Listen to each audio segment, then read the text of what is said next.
เนาะทุกคนเนาะว่าสิอันนั้นเฮ็ดธุรกิจเนาะทุกคนว่าสิเลี้ยงปลาดุกเนาะสิลงทุนอันนั้นซื้อปลาดุกก่อนเนาะทุกคนเนาะประมาณเดือน5เดือน6นี่เนาะทุกคนสิอันนั้นลงปล่อยเลยเนาะปลาเนาะเพราะว่าเฮาซื้อลูกมันก่อนเนาะทุกคนซื้ออันนั้นลูกปลาดุกกันเนาะแล้วเฮาอันนั้นคันมีคนซื้อแล้วเฮาอันนั้นมาขายเนาะทุกคนเนาะนี่นะเลิกพอสมควรเลยเนาะทุกคนเนาะสระเฮาเนาะ ก่อนเบิ่งคลิปนี้ก็อย่าลืมกดไลค์กดแชร์กดติดตามหรือว่าคอมเมนต์ที่สำคัญก็คือกดซุปเปอร์ตังให้แน่เด้อทุกคน พ่อแม่พี่น้องเบิดสุขคนเนาะยินดีต้อนรับเข้าสู่2ลิ้น2004เนาะทุกคนเนาะซึ่งมามื้อนี้เนาะได้มีโอกาสเมื่อบ้านเนาะทุกคนเนาะเพราะว่าเฮ็ดงานในไลน์เนาะทุกคนเนาะเฮ็ดงานอยู่โรงงานเนาะทุกคนโรงงาน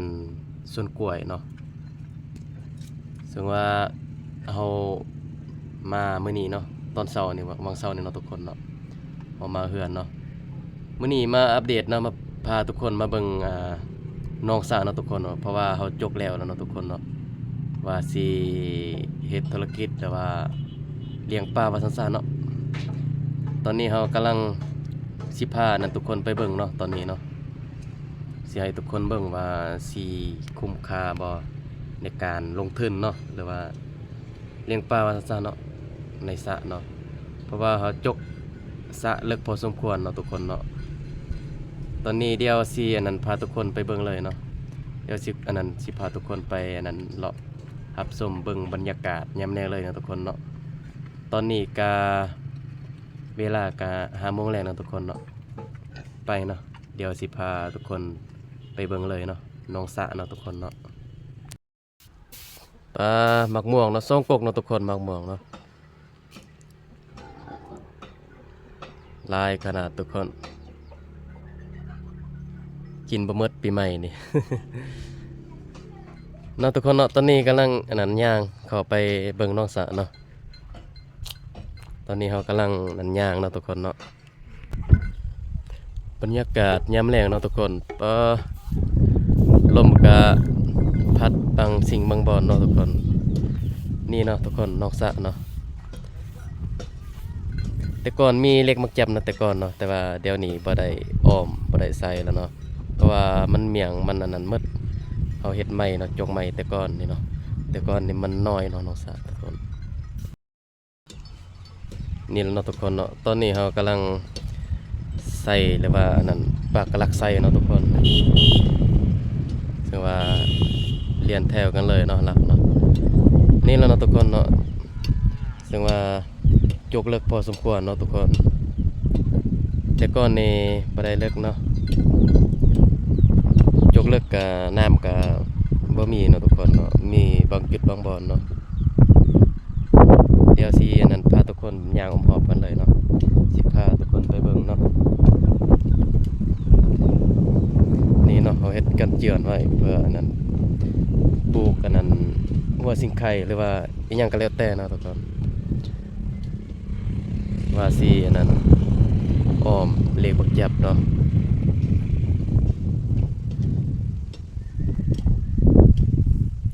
ซึ่งว่าลกอันนั้นพอสมควรเลยเนาะทุกคนเนาะซึ่งว่าอยู่หั่นอันเป็นอันลุ่มเนาะไปเฮ็ดขุดลุ่มแต่ก่อนบ่ได้เลิกเนาะ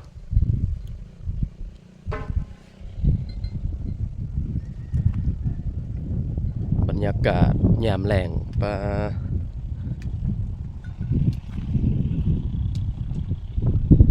ตอนนี้ก็เป็นเวลา5 โมงแลงแล้วเนาะทุกคนแต่เป็นไก่สิตกภูแล้วเนาะ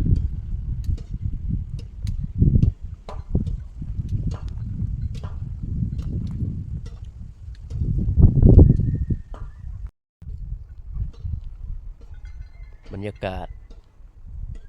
น้องสระเนาะทุกคนเนาะ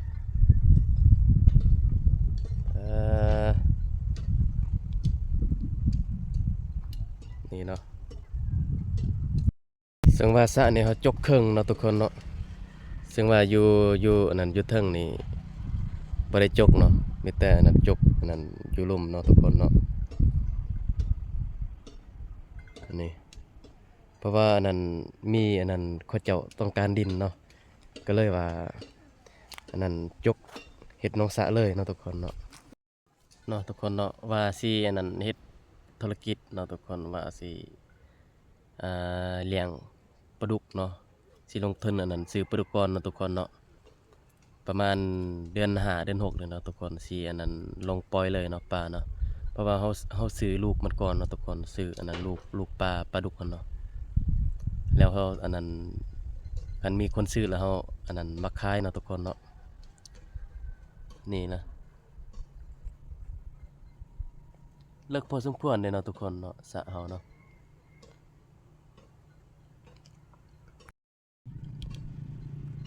ก่อนอันนั้นสิอันนั้นปล่อยปลาเนาะทุกคนเนาะเฮาต้องอันนั้นเรียกว่าย่างเหล็กมาแก็บเนาะหรือว่าเอาไม้อันนั้นไม้ไฟก็ได้เนาะทุกคนเนาะตอกตามอันนั้นหลักเนาะ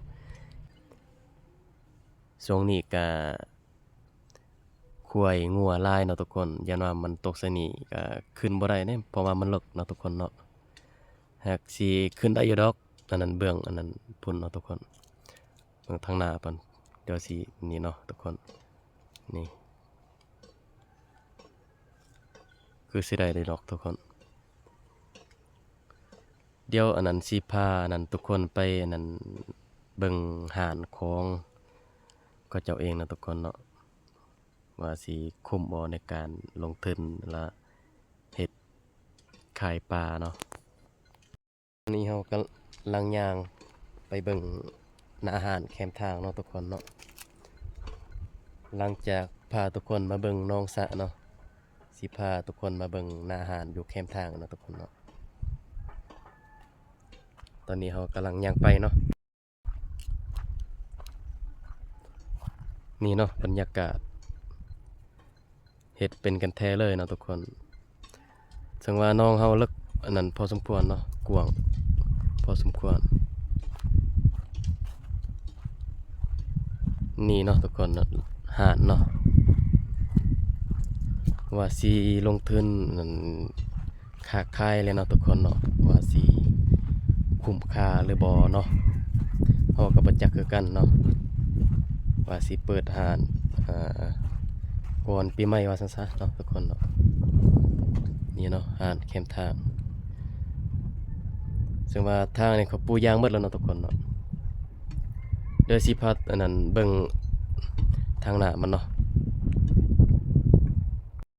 ทุกคนเนาะนี่เอาเทใบตองเนาะเทสูงโพดเนาะทุกคนเลยผิดเนาะผิดเฮาเทสูงโพดเนาะเพราะว่าเฮาก่อดินบล็อกก่อนเนาะนี่หน้าหาดเนาะทุกคนว่านั่นเฮามันอยู่แคมป์ทางเนาะทุกคนเนาะเลยว่าสิลองเปิดห้านเนาะสิลองเปิดห้านค้าขายมันสิได้บ่หรือว่ามันสิบ่ได้เนาะทุกคนเนาะเฮาลองไปลุ้นนำกันเนาะเดี๋ยวอันนั้นถ้าเปิดเนาะทุกคนเนาะสิอันนั้นให้ FC หรือว่าทุกคนพ่อแม่พี่น้องเนาะได้รับได้ชมเนาะ